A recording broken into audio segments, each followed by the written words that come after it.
Everyone, welcome to the EduScience meeting room. I'm Jason Moore, and today I'm very excited to be moderating this latest installment of our Maker Talk series.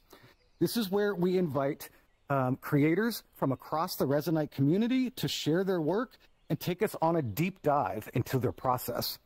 Today's presentation features two incredibly talented Resoniters, Nanotopia and Rixx. They will share their new science-based live performance experience, Symbiosis, Dysbiosis, Sentience, which recently had its world premiere at the Venice International Film Festival.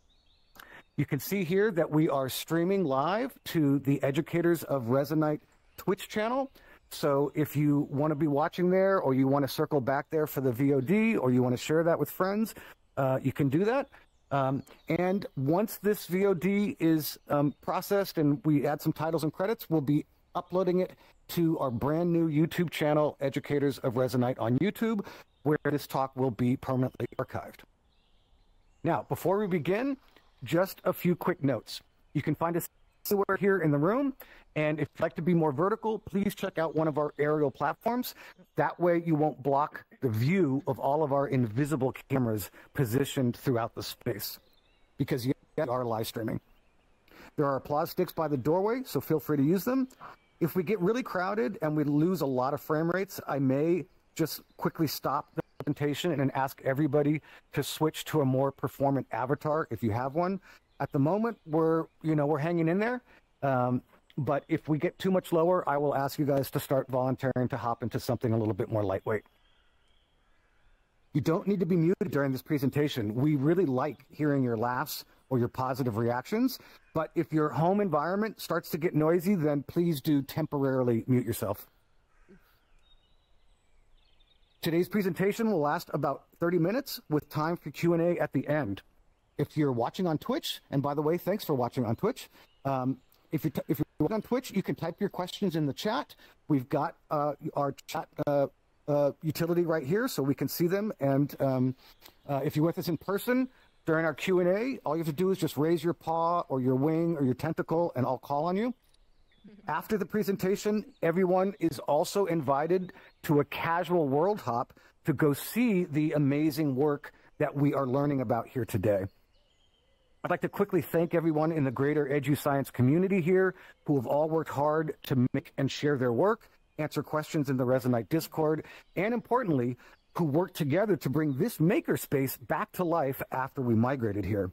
A special thanks to Niels Maddock, who serves as one of the founding members of this community and who has made this original meeting hall and who inspires us all to keep putting these talks on.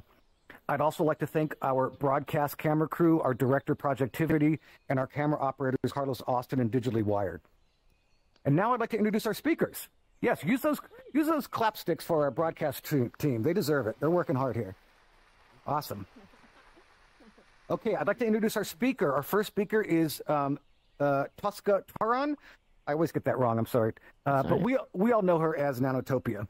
Nanotopia's work explores environmental consciousness and speculative futures through soundscapes and bioart installations. Her groundbreaking collaborations with fungal mycelium involve quantizing the bioelectrical activity from non-human organisms, inspiring new ways of understanding our interconnectedness. Nano has been striving to create an experience that effectively bridges the gap between our perceptions of ourselves as nature as separate. Her XR installation is a step towards achieving that through scientific research, whimsical storytelling, EEG, and the bioelectrical activity of living mycelium. While technologists may discuss the singularity, a convergence of humans and AI and machines, the true singularity we need to move towards is synchronization and harmony with our shared environment, says Nano. As Donna Haraway eloquently puts it, this is our multi-species muddle, which we must embrace. Welcome, Nano. Thank you. Next, I'd like to introduce Sven Steffens, a.k.a. Rixx.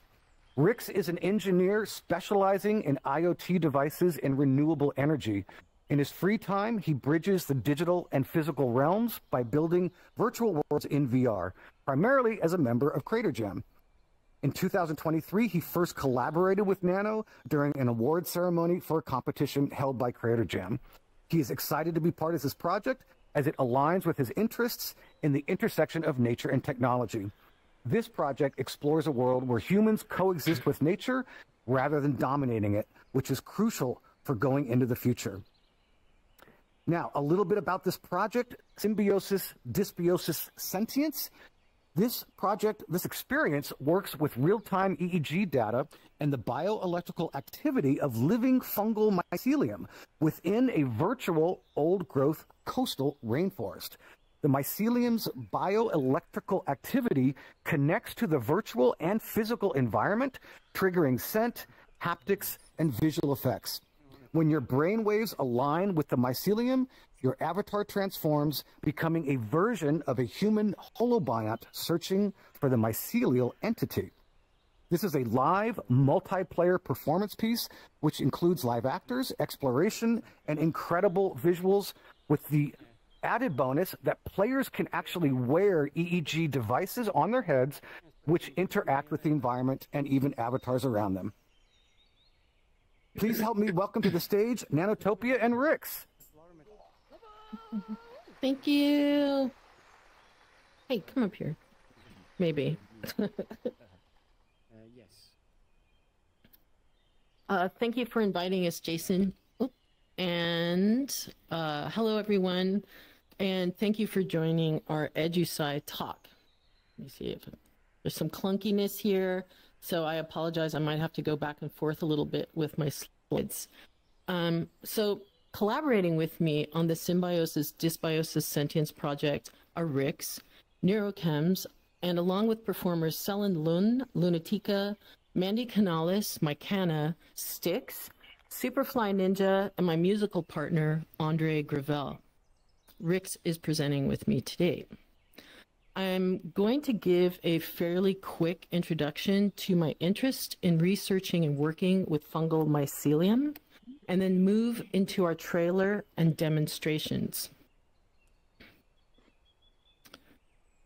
I've been a working professional artist for over 3 decades, and a primary constant driving my work has been sound and building narrative soundscapes based installations and working with fungal mycelium. But what is mycelium? Mycelium is the word used to describe parts of a fungus other than the mushroom. Mycelium is the vegetative part of a fungus or fungal-like bacterial colony consisting of a mass of branching thread-like hypha. Hypha are filamentous threads that form mycelium. These filaments branch repeatedly into complicated, radially expanding networks of mycelium. Mycelium is generally found expanding underground, shuttling nutrients and information between trees and saplings. Mycelium can be predatory, using sticky adhesives or forming traps for its prey. Mycelium can be parasitic and control a host organism. Mycelium can bioremediate toxins within water and soil and air currents. And there are species of mycelium that express melanin and can filter out radioactive isotopes. The world's largest organism is the Armillaria astoye fungus, also known as the honey fungus. It's located in Malheur National Forest in Oregon and covers an area of approximately 2,384 acres, or 5.6 kilometers. Then there's the fungus, located in Michigan. Recent studies have revised this fungus's age to over 2,500 years and its size to about 400,000 kilograms or 880,000 pounds, 4 times its original estimate. Mycelium has been found to enjoy music, and particularly low frequencies. And mycelium is more closely related to humans than plants. And for all of these reasons and more, I find fungi incredibly fascinating and worth exploring. in, do you guys see that? Sorry, something's going on here. Do you see the, sorry? Do you guys, can somebody let me know if you're seeing the slides or if everything's okay or? Yep, we see the slides. We're back. Okay, sorry, because it just kind of went for me. Yep, you're good. Okay. In 2011, 2013, my research turned to finding a method of listening to mycelium. Surely fungi is communicating. What is this language, and can we tap into it and learn to speak in fungal frequencies? Jump many years into the future, and suddenly we're experiencing pandemic restrictions. The Goethe Institute Montreal holds a climate science exchange called The New Nature, asking artists, scientists, and technologists to envision this new nature. As an invited participant, I'm asked to present a proposal, and I immediately think how VR is human-centric. People are looking to replicate the human-built world in virtual spaces. So I proposed a new nature that considers non-human life and humankind's connection within this shared environment. Humans tend to view nature as separate, as the weather or the forest, that green space park. And working with the real-time bioelectrical activity of living fungi in EEG, is it possible to connect with the mycelium? Yeah, I can't either. So, sorry, it's a glitch in the matrix. Here, let me check. Bloop, bloop, bloop. Let me go back. Sorry about that. It's... Okay, you can see him again? Yep. Okay, I'm gonna...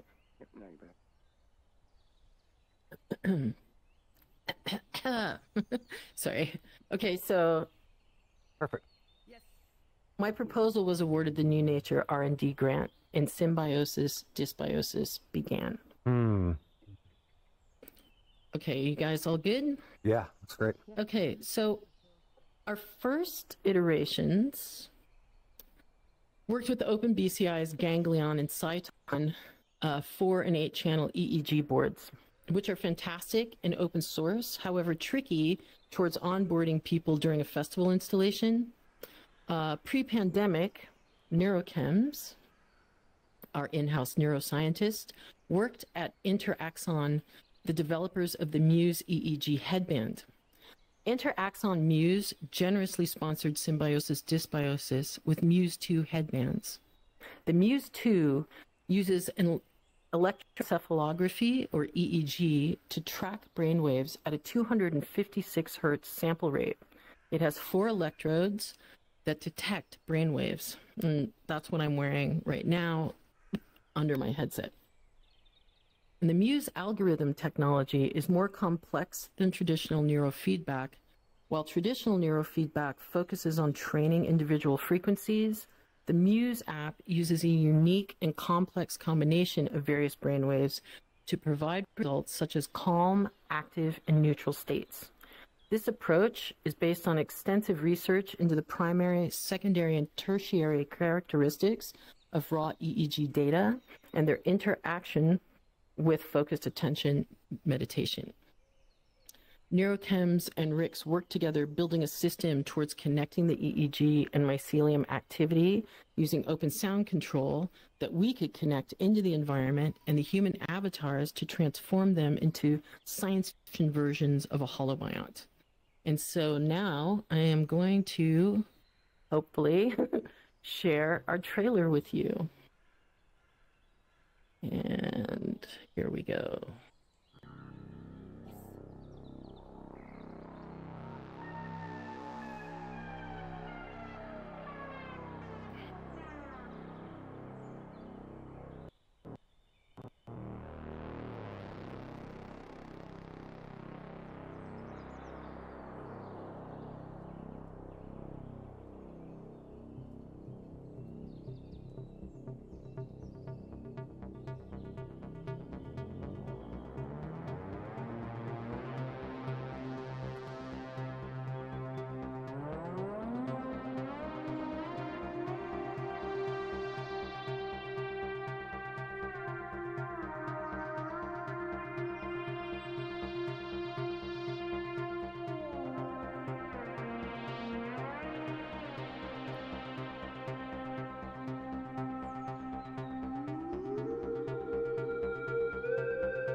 Yeah. Wow, wow, wow.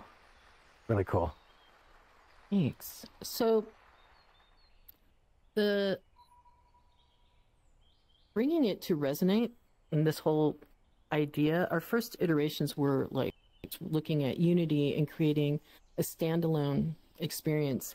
But I really love collaboration and working with a group of people in like for a long time. I had a studio in downtown Toronto that was also a maker space. So just being able to bring people into one environment like this environment and we can iterate right there. We can, test out effects. We can do different things. It accepts sensors in through WebSockets or now Open Sound Control. It's just fantastic. So here, these are some behind the scene shots here. And there are many. Just a kind of some of our process, showing Rixx and neurochems and working on different effects that will happen. In our experience, you are a human, and as you, in the physical installation, as your brain waves connect with the mycelium, so it's kind of a mnemonic for you're connecting with the forest environment, you start to undergo transformations, or I like to say your perception is changing, and you're starting to see yourself in more of a microscopic version of yourself as a holobiont. But however, we've gone, far out there because you can totally do anything pretty much in VR. And for the physical installation, these are some shots from Venice. And the experience also works with VR theater. So there are forest-dwelling creatures within the experience that you meet along your journey that help guide you, hopefully, to Symbiosis. And there's also musical accompaniment. You see here the pink, the magenta-y kind of pink lit sphere. That's the terrarium that was holding the mycelium. And electrodes are coming out of that and going into, this is a Eurorack system here on the lower left. And so I have some electrodes going into there and then into a biodata board that brings all this information also into the VR environment that we're connecting to height maps, particle effects, things like that. So when your brainwave activity kind of maybe crosses or aligns with also this is really right now because of what we found out during Venice, I'll say, interesting to us, but when the mycelial frequencies either align or you're attaching to that, then certain things start to happen. But as I mentioned, even though it's like Muse is working with this calm and focused states, people could be in a fully calm meditative state and still not connect with the mycelium. So these are things that we discovered that we find interesting that we want to look into further. And some things maybe that are interesting. So right here, these two images are showing one of the performers and a player sitting in one of the chairs. And so some of our challenges in the live installation were, for one, the EEG devices are being worn under these headsets. And I had initially thought the Quest 3 might work really well, especially if we could remove the gasket and create some form of adapter so it could hold your, holds this HMD away enough from your forehead so it doesn't scrunch maybe the EEG device and move it too much.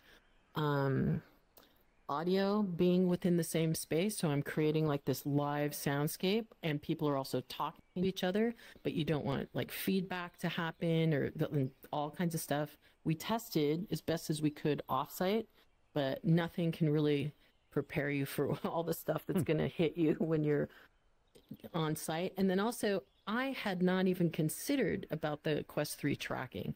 So as far as like I might be in a dark environment, but there's still ambient light coming through the window, which I hadn't considered. So they Venice, as you might have noticed in one of the images, we had a huge window that people could look through, and that window caused a reflection that we had to end up covering the window with a curtain. And then we would need all the overhead lighting. So this beautiful ambient space with lighting and everything didn't actually work as we had hoped. So actually moving into the future, a better idea for an install would be to have the HMD wearing players in a completely different location, and then we're performing in a different area for people or something. So I'll move it now to Rixx. I think we're going to have a Q&A at the end, and Rixx can talk to you about systems. Great. Welcome, Rixx. Come on up. Yeah. Oh, yeah. So when we, so basically we were working at this experience for quite a little while, and we had like different ideas how this will turn out. At some point, Nano approached like the whole team and said, hey, we were invited into Venice, so who's with me? And then I guess within like 2 months or so, we cleaned up everything, tried to come up with a plan how we can accomplish this. We had a huge back and forth with the different curators and architects in Venice for like setting up the physical space, also how power will be delivered to the installation and everything. But in the end, it was pretty clear that first we wanted to host most of the stuff on site, so we are not so dependent on the whole internet connections, because this was like a huge question mark in our installation. So we couldn't really account for like having a server somewhere on the right internet and then relying on it so the data gets through. So all of the PCs in the installation, they connected to a server. The server ran like basically the world on it as a headless, and then everybody could locally connect to it. And so we could save like a little bit of bandwidth. And yeah, so this was our plan. Sadly, we needed to. So most of the installations there were either standalone installations or something in via chat. There were some other platforms used as well over the past, but Resonite was kind of the first one, I guess. Yeah. Also due to Resonite being very new here. So basically we had to take care of all the networking stuff, of all the power stuff, and how to connect everything. Also getting all the stuff in there was kind of a nightmare. So in the end, like we put together what we had. For example, this is like one package which I sent from my home. So you can see there's like a off-the-shelf router with like a kind of decent switch in there, some power cables, and then some other networking stuff and so on.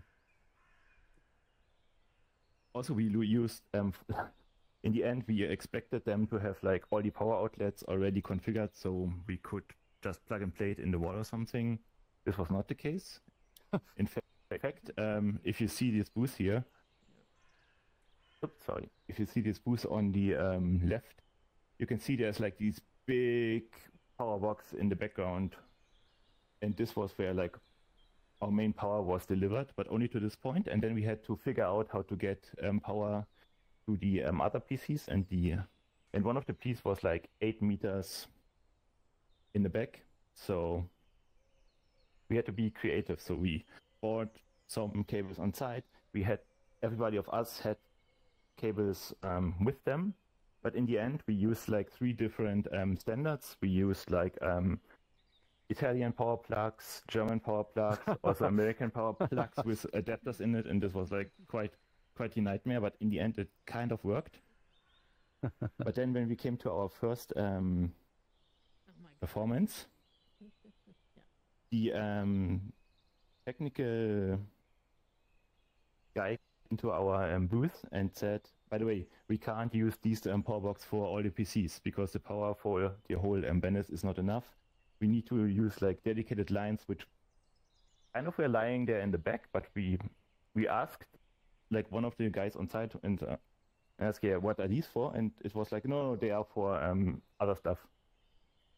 So in the last like half hour or so, we needed to reconnect everything, restart everything, and basically throw everything overboard and connect everything, which then in the end like led to a lot of different problems. But in the end, everything turned out fine after a few awkward performances. Yeah. So this comes like when I was in high school, there was something which stuck with me from literature. It's the more systematic people proceed, the more effective they are struck by chance, which is from Friedrich Dürrenmatt, which is from the Physicians, a Comedy in Two Acts. Funny. Awesome. So in the end, how everything was set up there looked good on paper and looks kind of okay if you look there, but the routing which we did was like really insane in the background. So we had like different network cables, which we had quite a few, which was okay. But then we also had like, at some point we needed a junction to connect the other PCs in the background. So I had a router, like a small switch, which was power over Ethernet enabled. And we used this for the access point because I was fortunate enough to have like a high-end access point, which I got from like a previous job. So I could just, we had this also for like our phones on site and for the Quest, so they could connect to the network. And this worked out quite good, but we needed the power over Ethernet. And this was installed in the back. But in order to like get the other PCs connected, we kind of needed the switch over on the side where the window was. So in the end, the connection to the access point was then routed back into the booth. So it was like quite a mess in the end. Wow. And we had some really weird topologies in the end, how we set up everything. So you don't need to see everything in there, but this was basically the way how data was handled. So in theory, we had all the different PCs, which had EEG headbands, had some mobile devices, where we also had like a device diverse group because everybody brought their Android phones, Apple phones, and so in order to have like something going on for everything to connect. And then they were like connecting over the access point back to the PCs, so we need to take care of all the different networks. And this was handled also. In the end, we just assigned them like in a continuous matter, so we can say device 1 maps to 101, then 2 to 102, and so on.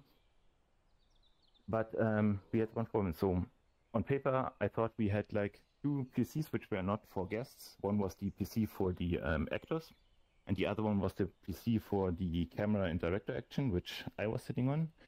So my idea was that we just connect the audio, which came from the synthesizers and streams audio into the world over an external sound card.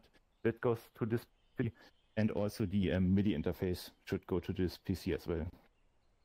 But in the end, we figured out that nobody had like a USB cable long enough. We only had a USB cable since we like cannibalized one from the Meta like Quest 3s. So we could connect the audio interface at least to this PC. But then we needed some way of getting the MIDI data in there as well. So we figured out, okay, the closest PC is actually one of the guests. So the whole audio was going through the director's PC, and the MIDI data was routed through like one of the guests. But actually it sounds like a nightmare, but since Resonite is like so flexible in the way how data gets into the world, and also we could like edit things on the fly, we could just build this little hotfix before the show, and then everything turned out okay, because it's even though it's like the sound data and the audio data kind of needs to correlate, it doesn't really matter if like the sound, like the MIDI data is like delayed a little bit due to it's only driving like height maps or so, so you don't really see it. It would be a completely different story if it would drive something like beats or so, but this was handled directly by the audio stream, so this was fine. In the end, like we managed to get all the PCs and so, but for some reasons we couldn't get enough monitors. So in the end, I have some weird monitor which is connected, which is called like display link, and this is a way of connecting monitors over USB. So I'm using this for my laptop to have like a second monitor when I'm traveling or so. But we actually use this for the actors to have at least something. And then we also need to switch like monitors in the back by setting it up and then like relying on it pretty much working, because if something would break there, then we were kind of awkwardly switching monitors back and forth. But this luckily didn't happen, so we were lucky there. Also, we kind of accounted for this. So we had like a different, like basically the control panel, which we will show on the web. We also had like a version which is streaming from the server into a like a different program, and this is exposing the whole control and director event stuff to a web page. So we had a way to just connecting over there and triggering things in the physical space. So, for example, if like one of the actor crashes, for example, and the story needs to go on, we have a way to like advancing basically the whole experience, so the guests don't get soft locked while the actor is like in limbo. This actually happened 2 times, where one time the headset got discharged overnight and we couldn't charge it in time, and in the end it just ran out of power. And also when we had the tracking issues in the beginning. So yeah, I mean, for the first 10 or 15 shows, we basically did the performance, noticed stuff, fixed it after the performance, because we had like a 3-hour window to the next performance. So we did things like fix it on time, saved the word again, and then did most of the stuff. But not only technical stuff, only like psychological stuff. For example, we had the unfortunate thing, which was really awkward, where people do not really understood what they were signing up for, and they were like misbehaving, is put it lightly. So in the end, we thought this in the concept that we have a place to send people to Dysbiosis. So basically having the bad outcome. But we didn't put this in the world because we said, hey, if it's like a performance on site, you're together with the creators and the actors in one room, one would think you should behave, right? Like one of the real visitors who sat there with their real body named. Oh yeah. But so in the end, we had something where we put them basically in hell, where the whole forest was burning and everything. But it was also super funny, because in this place we had like a carpet and everybody had to put out their shoes. And in the beginning they were like confused, and then they had to take up the headset, and then, oh wait, that's it? What? And then we're actually just leaving the room. But they had to stop at the door because they had to take on their shoes again. So that was something. Yeah, but overall, like, I don't know, the whole thing was like completely crazy. We basically decided, we never met before, we kind of decided to just do this thing, and then like this, we basically drove there every day by a ferry to the island. And this was the view. So it was Venice. That's a nice place. Bravo. Nice, Rixx. Yes. Okay, thank you, Nanotopia and Rixx. That was awesome. Now, just a heads up, we still have a world hop to do for anybody who wants to join us. After we do our Q&A, we are going to see this world that they built. It won't be a real live performance with the actors and all that. It'll be more of a behind-the-scenes tour of the space. But before we do that, let's see if anybody has any questions for either Nano or Rixx or both of them. So just raise your hand or shake your tail or hop up and down. Chaos, is that a question? Yeah. And go into shout, please, Chaos. Anybody who's going to ask Yellow questions, mode. yeah, go into the shout audio mode, please, on the upper left. Nope, whisper. Nope, that's Whisper, the yellow one. Yeah, go into the yellow mic. I'm so humble. Humble chaos. Got a question. Hey, thank you so much, and I'm really mind blown.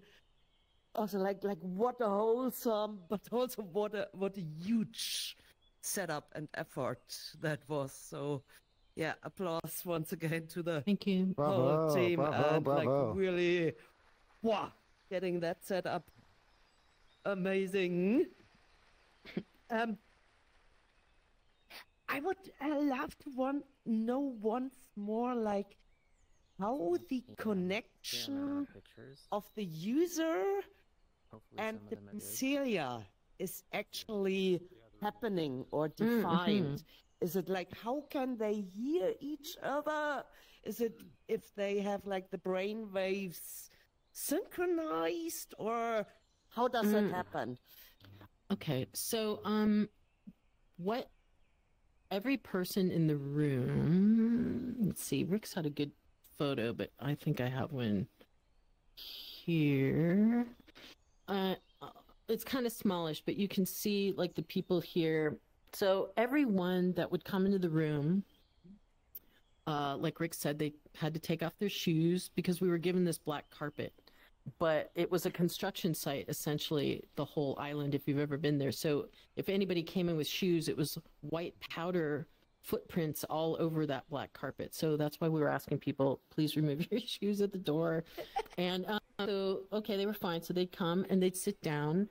Neurochems would go to each person one at a time and get the EEG device on them, you know, help them put it on. When you put it on, it's just like a little visor kind of band almost that goes almost around your ears on both sides. No sticky weird gel electrodes or anything like that. But you need to have the hair removed, so we'd help them with that. And then Selin or somebody else would come behind, like one of our performers, and help with the headsets and then the sound canceling headphones. So everybody would have these devices, and how they work is, or how we're getting the data from EEG into the computer is, the EEG Muse has an app. So the EEG device, the sensors send to this app, and the app is taking the different frequencies of these brain waves, as shown perhaps here.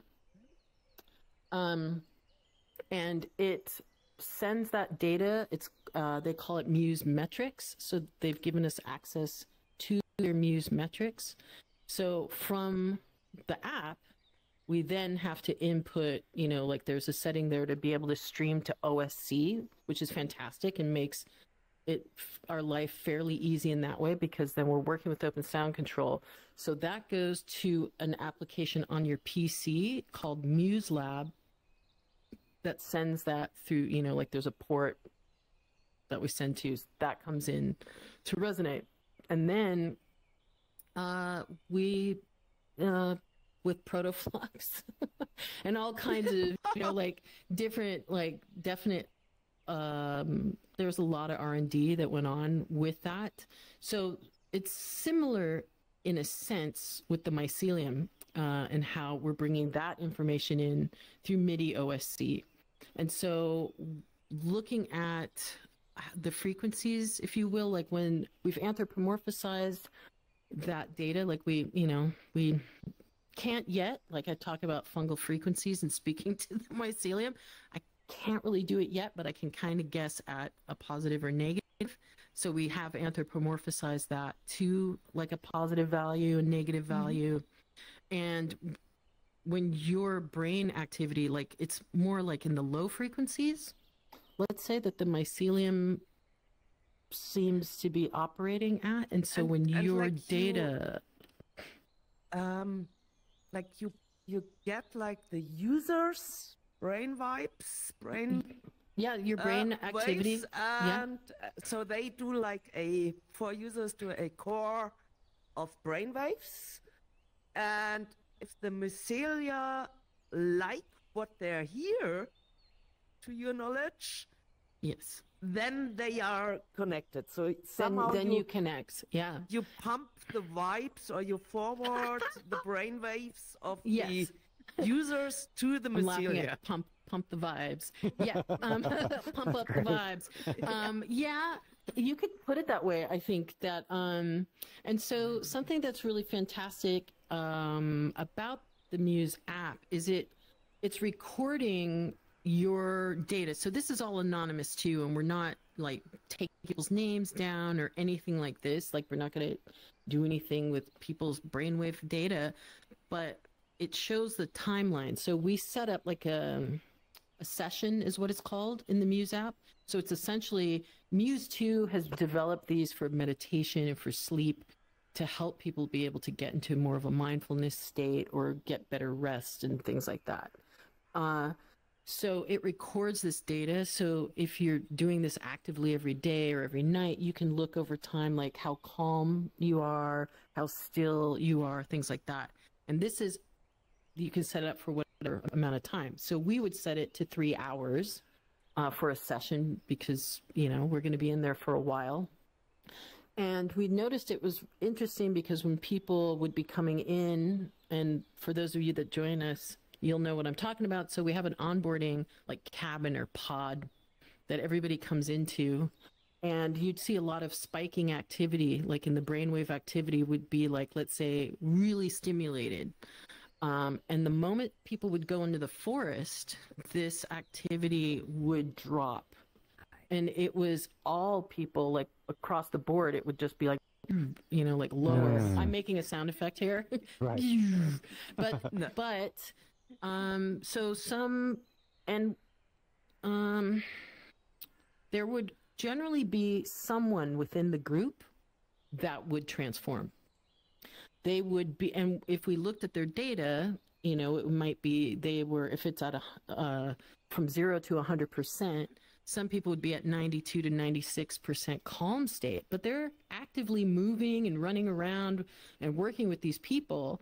And the mycelium, there's 5 stages of transformation that the human hollow avatar can go through. First, it's your hands. You start noticing something's going on with your hands, something's happening with your arms, and then it starts happening to your chest, and you're also set. I don't want to give away too much, but you're like set on this kind of mission in a way. And it's not everybody transforms. So part of this journey of meeting these live actor played characters is that you still have you're becoming more and more microscopic. You're getting smaller and smaller.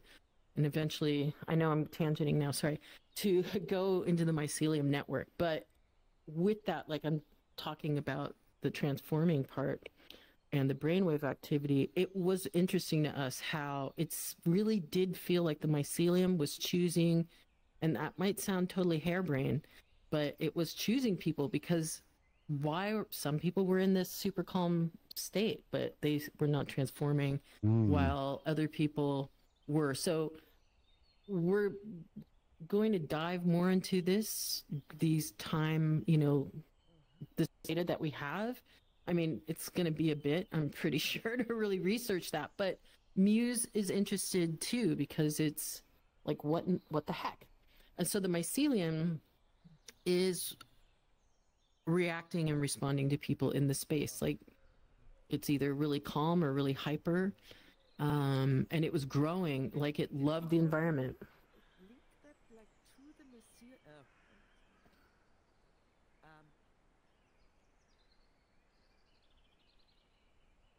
Was that like a signal the mycelium was giving towards that or Yes. that user, which triggered the avatar? Yes.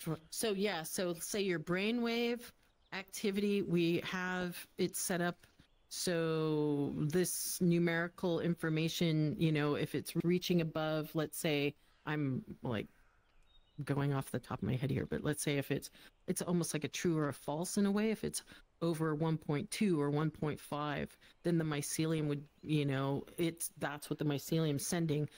Or if it's lower, then it's not. But so, yeah, That's wild. it was pretty wild. Wow. We have greater and lesser nodes here. Mm-hmm. Anybody else have a Yeah. question? Please raise your hand or make some crazy animation thing out of your avatar. Let's see. Ken, the blue kangaroo. Shout, please. Oh, shout mode. Shout mode, please. Thanks. Shout. Terribly sorry. There we go. All right, mine's more of a comment than a question. I just, I absolutely love the picture on the lower left there. Your network, your cabling on your board. It looks like a cyberpunk mycelium, you know, trying to come together itself. Totally, right? Oh, this thing? It's your own Yeah. mycelium network there. It's just a marvelous snarl.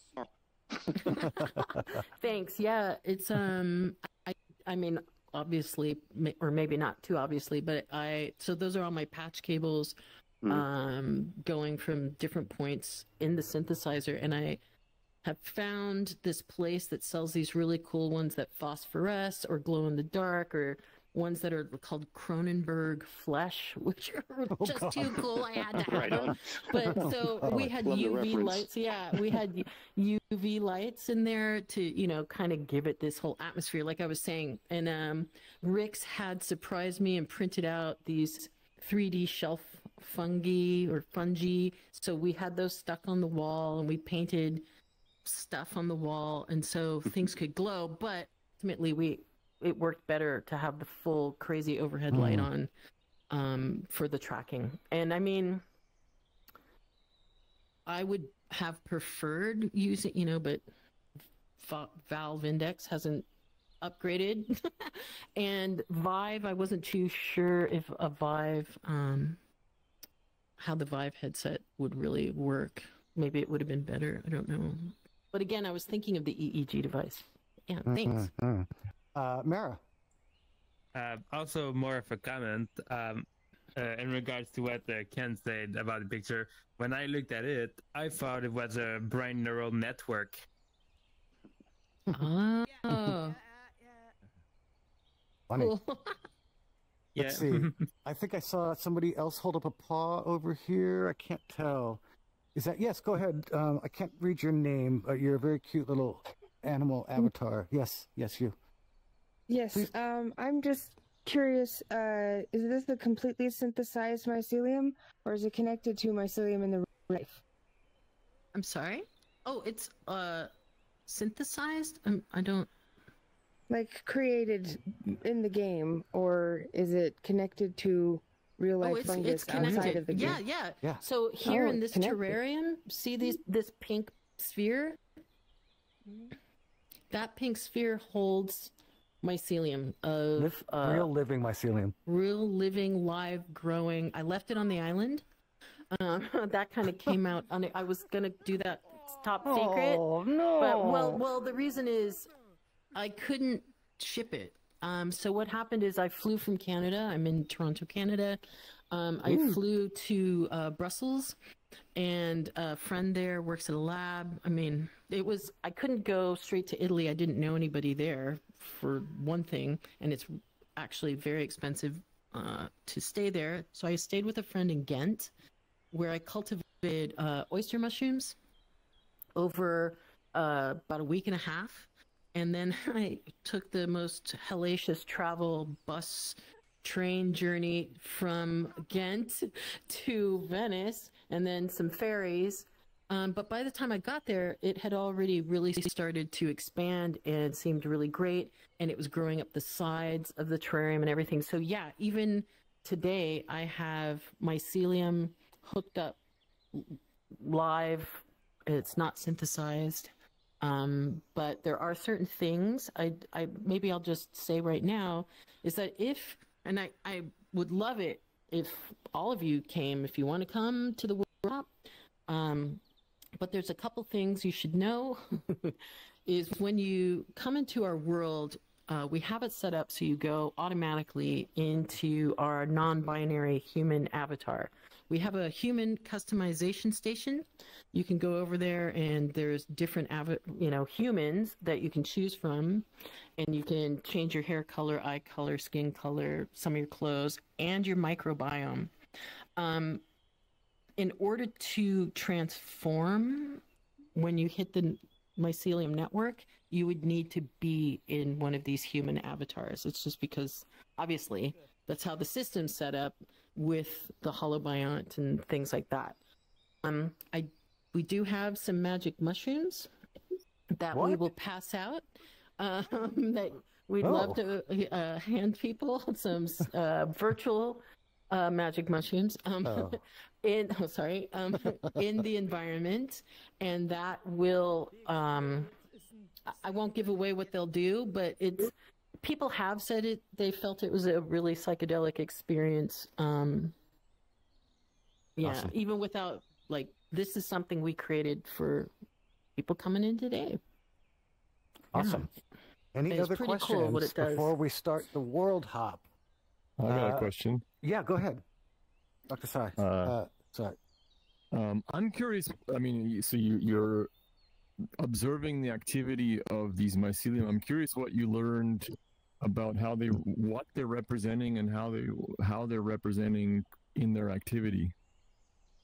Well, so with all the research that I've done, like a lot of bioremediative or mycoremediative research and growing and cultivating my own fungi over like different substrates and things like that for over a decade now. And I mean, it is kind of my view is if the mycelium doesn't get contaminated, that it's happy.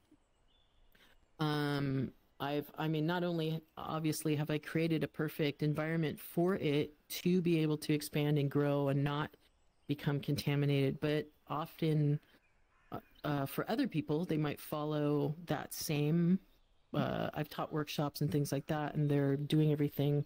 I guess what I'm trying to say is if it's really growing white, it's white and it's beautiful and there's nothing really gross going on, that's the positive. So that, and I guess how do we translate that is the activity. So generally I would work with a Ganoderma fungi, and they tend to be slower compared to like oyster mushrooms are more aggressive.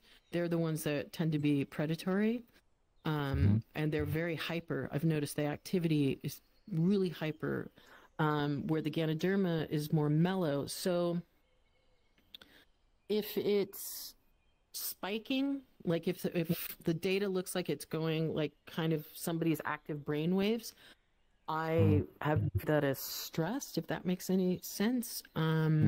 Where if it's not, if it's more mellow, and this is through like audio, we're also looking at Schumann resonance, but that's a whole other thing that neurochems is very interested in because of mushrooms connected to weather and lightning and electromagnetic. So I think that's what I'm trying to say is looking at the low frequencies. So we're looking at the lower frequency area as a positive and the higher data as a negative, or more, I won't say negative, but as stressed or maybe reactionary, anxious. Maybe. Yeah. Interesting. Thanks. Really interesting project. Thank you. Okay, folks, I think that's about our time. Okay, we have one quick question from Mara, and that'll be the last one. I actually meant to say that earlier, but I had forgotten. You talk about mushrooms and how they like music, and that had me that reminded me that a while back in VR chat, like I don't know when it was, a while back, probably in 2022 or 2021, there was a music show organized in VR chat. There was two people basically playing the music, and they were wearing full-on mushroom fungal avatars. And I was wondering if it's related. That was you. Yeah, I think so. That was I'm surprised me. I remembered that. Yeah. So I was gonna mention that, but yeah. So when in 2021, when the Goethe Institute awarded us R&D money, we knew it was going to take a long time for us to really be able to dive in and research, but we were kind of anxious to get something happening. And some other collaborators with me at the time were friends with Amaze. And so Amaze, Thorsten, I can't remember. For those of you who don't know, Amaze is the international gaming festival in Berlin. Yeah, so they're awesome, fantastic. And Thorsten essentially said, you had me at mushrooms. So myself with the Metaverse crew South Africa at the time, we worked on this thing called mycelia. And we kind of like this situation, we had 3 months and we just blood, sweat, and tears put everything into that. And Venice were there. I don't know what maybe show you would have come to you, but Venice was at the opening night of Amaze, and they invited us to be a special event during the festival because it was all, like I think pandemic restrictions were still kind of happening. Pandemic, yeah. And then we were nominated for some kind of award. I don't even remember really a rain dance, but it was fantastic. I think we were in competition actually with Alien Rescue. For those of you I didn't know that. Yeah. And no, it's okay. But we actually won the Spirit of the Festival award, and so that was fantastic because none of this was expected. And so it was just that. What I had done is placed haptic sensors around mycelium in my studio. I kept my computer on, which it did not like, for a full week, 24/7. So people coming into that world during a maze could go up and touch this avatar, which would trigger the haptics, which would then trigger the mycelium. So sounds and things would happen, and I'd be sleeping or in the kitchen, and I'd hear this bzzz, and I'm like, oh, somebody's in the world. but yeah, it's funny that you remember that. Yeah, mycelia. Yeah, it's still there, I think. I went there, like I said, somewhere in 2021 or 2022. I'm not sure. It's been a while back. But I went there, and the music was great. The world was great, and I went there at the same time as the other cast and crew of Meta Movie Alien Rescue, and that's how I learned of the place. Yeah, great. Okay, folks, yeah, we're just about out of time here, so here's what we're going to do. One more big round of applause for Nanotopia and Rixx, please. Also, keep your applause going for our amazing broadcast crew with our director, Projectivity, and camera operators, Carlos Austin, Digitally Wired. I'm Jason Moore. This was a talk brought to you by the EduScience group in Resonite. We call this our Maker Talk series. Please come and find us on the Resonite Discord in the EduScience channel. If you have research or a creative project or something you've made in Resonite, if you're willing to come up on the stage, do a little homework to do a presentation, and share your work with the rest of the community, that's what these talks are all about.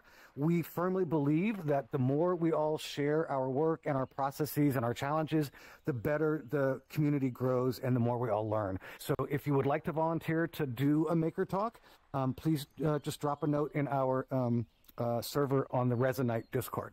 Yay. Now, thanks for watching on the stream, everybody on Twitch. Thank you for watching on Twitch. We're going to go ahead and close out the stream now. But we will be starting up the stream again in 5 minutes when we go do the World Hop with Nano and Rixx. So if you're watching and you want to keep watching, just come back in 5 minutes.